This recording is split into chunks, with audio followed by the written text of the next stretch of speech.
What is going on, everybody? Welcome back to the channel and welcome back to another Detroit Lions video. Now, there's been a lot of speculation surrounding the draft. Obviously, it's draft time. This is the time of the NFL offseason. We're going to see a lot of mocks, a lot of prospect breakdowns from a lot of different sources. And on this channel specifically, we've talked a lot about the number 7 pick. We did a mock draft yesterday, and a couple days ago, we did the best picks of day 2. However, today, I wanted to give some love to the late round sleepers. Take a look at some guys that are going to go on day 3, rounds 5, 6, 7, maybe even undrafted free agents that the Lions will have the ability to take late in the draft process. Now, as I said, these guys are not going to be the guys that are taken early. These are not going to be the round 1 guys. These are not going to be the round 2 guys. These are not going to be big name players that you're going to know every single person on this list. However, these are guys that I believe have skills, have abilities, and have something about them, something to their game that I believe can be a very good addition to this Lions franchise and to this rebuilding Lions organization. Now, before we get into the steals and the sleepers of day 3 of the NFL draft, if you are new to the channel and are enjoying this Detroit Lions content, please consider liking the videos and subscribing to the channel. It takes just 2 seconds out of your day to do so. It's quick, it's free, it's easy. It's, as I said, takes 2 seconds out of your day. So if you could be so kind as to hit the like and subscribe button, I'd be super appreciative for it. But with all that being said, and without any further ado, let's get into the late round sleepers and the late round gems of the 2021 draft class.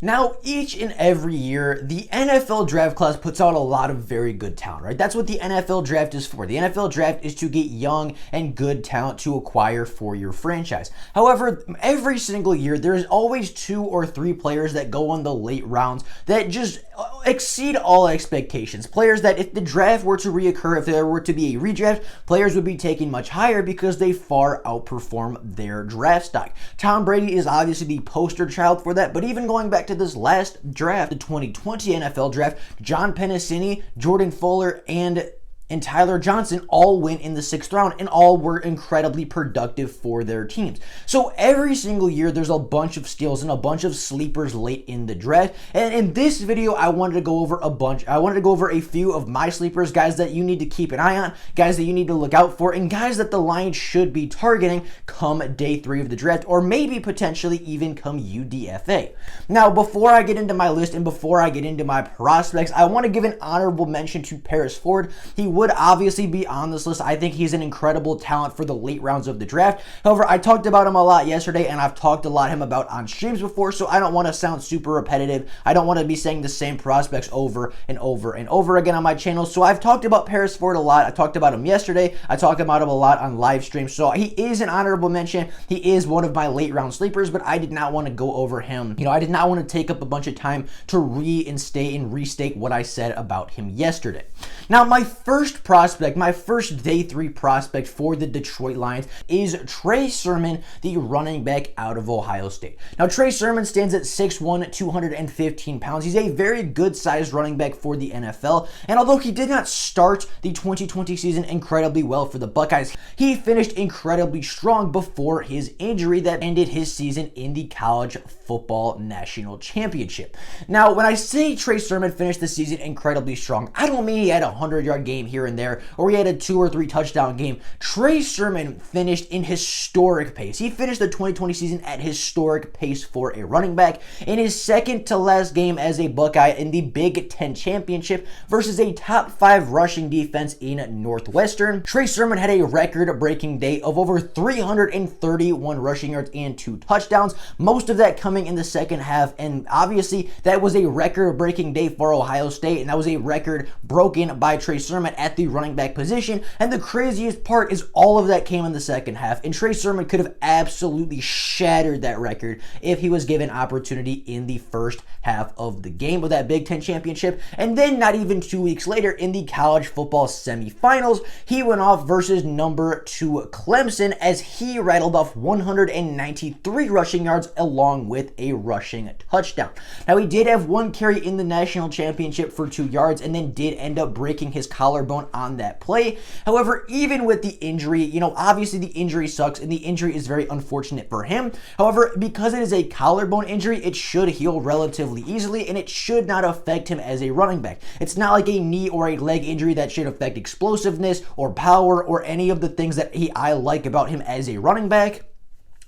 Trey Sermon runs with incredible power, runs with a lot of aggression, a lot of rage. He's an incredibly difficult running back to tackle. And if he were productive at Oklahoma, if he were that productive at Ohio State for the entire year, he would be going much earlier in this draft class. I mean, he is a phenomenally talented running back. Obviously, the running back position is very devalued at this point in the NFL, and he was a little inconsistent at Ohio State, which is why I think he will fall. But when Trey Sermon gets in his crease, when Trey Sermon gets in his groove and he is on for the day, good luck stopping that running back. And I think he could be a very good guy. I think he could be a very good prospect on day 3 of the draft, or maybe even potentially in UDFA, although I don't think he will fall that far. I think he could be a very good combination with Kerryon Johnson and DeAndre Swift. Give us that 1-2-3 running back combination and give us that rotation of just good power, good speed. Trey Sermon, and I think DeAndre Swift shares this quality as well, they're just very hard guys to tackle. They're not going to break away. They're not going to burst for an 80-yard touchdown,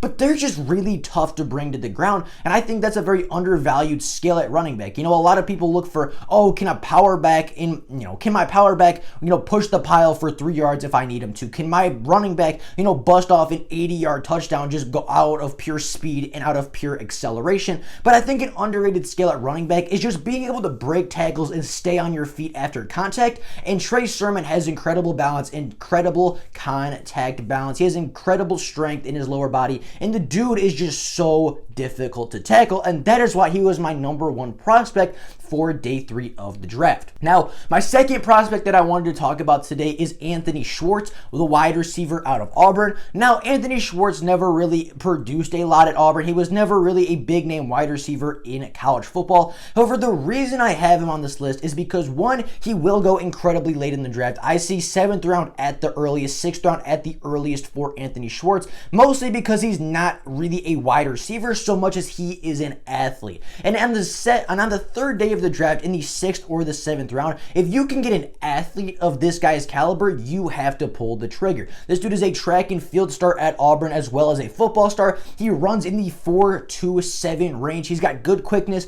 good body control, good balance, good contact control. He doesn't go down a lot after contact. He is a very athletically gifted wide receiver. He runs super fast. He's got good balance, stays on his feet very well. Never really produced a lot at Auburn, which part of that is his quarterback situation. Part of that is the system Auburn runs, and part of that is just he's never going to be the biggest and the best wide receiver at any level. However, you can't deny this guy's athleticism. A lot of Lions fans are asking for speed to be brought to this team. A lot of Lions fans are asking for athletes to be brought in, and that I think is something the Lions need. The Lions for the longest time have struggled with just getting the best athletes in the building. Patricia wanted scheme over everything else, and as a result, our linebackers are less athletic, our front seven in general is less athletic, our secondary is less athletic.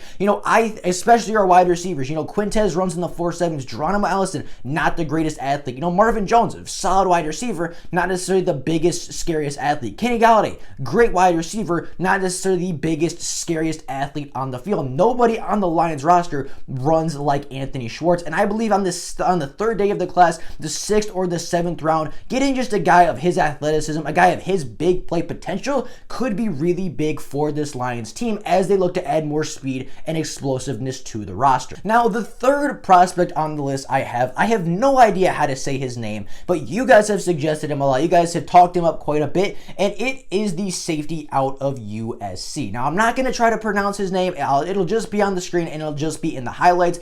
I'm not going to pronounce his name because I have no idea how to do so, but, this dude is a very, very good safety, especially for day 3 of the draft.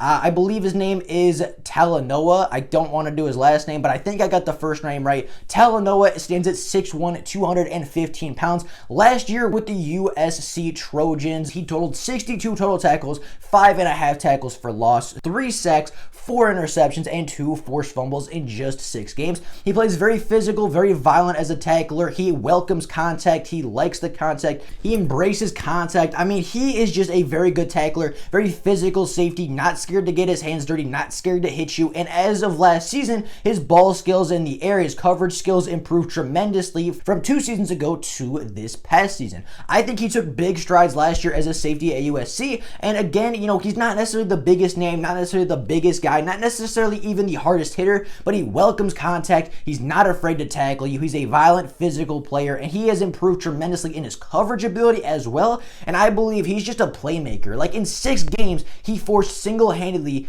4 turnovers, 5 turnovers, all by himself. I mean, that right there tells you he's looking for the ball. He wants the ball more than anybody else, and sometimes that's just a great mindset to have as a safety. A lot of the time in our secondary, we don't get turnovers. We don't attack the football. We don't rip at the football and get it out. This dude will do that. He wants the football. He's ready to rip and scratch and claw for that football. He's ready to beat the other guy to the ball so he can get the ball in his hands.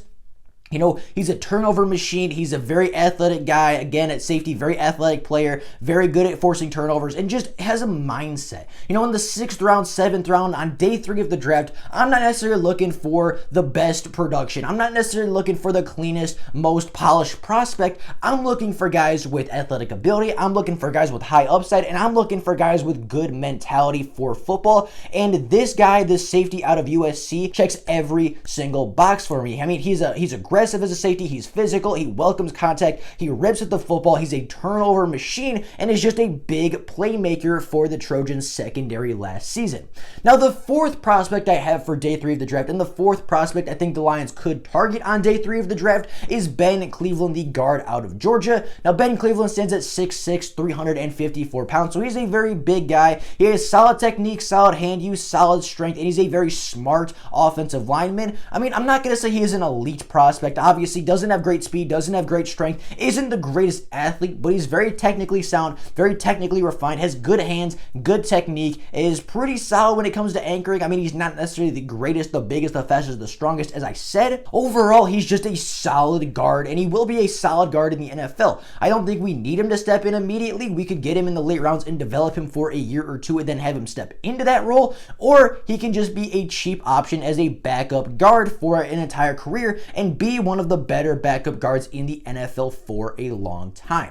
Now, as I said, Ben Cleveland, not the flashiest pick, not the biggest athlete, not the greatest player on the world, not the greatest player in the world, but again, I think we need a little bit of help of offensive linemen. I think that right side of the O-line is a little questionable, and adding Ben Cleveland to this roster could help solidify that depth, could help bring in a little more talent, a little bit more depth, and a little bit more competition at the starting right guard position. Now, my 5th prospect on the day and the final prospect of this video is the first quarterback that I will be talking about in the later rounds. And this draft class has quite a few young late round quarterbacks that I think can be good backups in the NFL. But the one I wanted to mention today was Kellen Mond, the quarterback out of Texas A&M. Now, Kellen Mond stands at 6'3", 217 pounds. Last season with the Texas A&M Aggies, he totaled a 63.3% completion percentage, which was the highest of his collegiate career. He passed for 2,282 passing yards with 19 passing touchdowns to only 3 interceptions. And I mean, those aren't great numbers. Those aren't like mind-boggling Heisman numbers, but he was very efficient at quarterback. He's a very smart, very calm, very mature and poised quarterback in the pocket.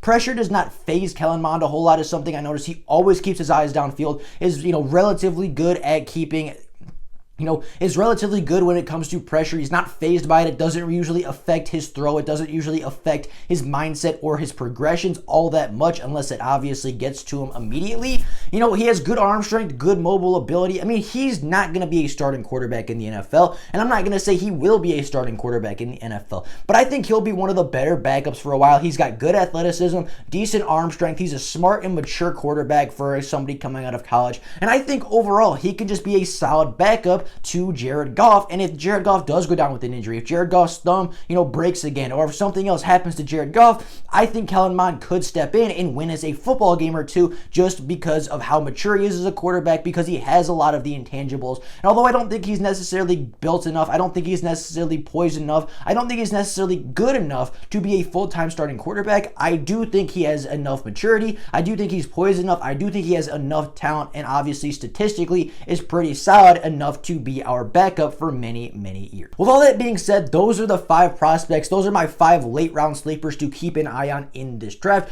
Obviously, I have a lot more. Obviously, there are more sleepers, more diamonds, more gems in the later rounds of the draft. And if you do like this video, if you did enjoy this video and you want to see a part 2 of this, a part 2 of late round sleepers in this NFL draft, I can definitely do that, because there are a ton more sleepers in this draft at the wide receiver position, at the running back position, at the quarterback position, and on defense. So I have a lot more prospects if you want to hear them. I have a lot more prospects to take a look at. I have a lot more sleepers that I have to talk about for this NFL draft. So if you enjoyed this video, let me know down in the comments below if you would like to see a part 2 of these late round sleepers and who you would want to see in that part 2. Maybe a sleeper I missed, maybe a guy that I have not mentioned yet on the channel, a guy that maybe I'm not familiar with. I'd be very curious to see what you guys think down in the comments below, whether you want a part 2, and if you do, what prospects do you want in the video. Now, with all that being said, that's all I got for you guys today. Hope you guys enjoyed the video. Have an absolutely fantastic rest of your day. If there is Lions news before tomorrow, then I will obviously make that video letting every single person know. But until then, that's all I got for you guys right now. Hope you guys enjoyed the video, and I will see you all tomorrow with more Lions content. Thank you all for watching.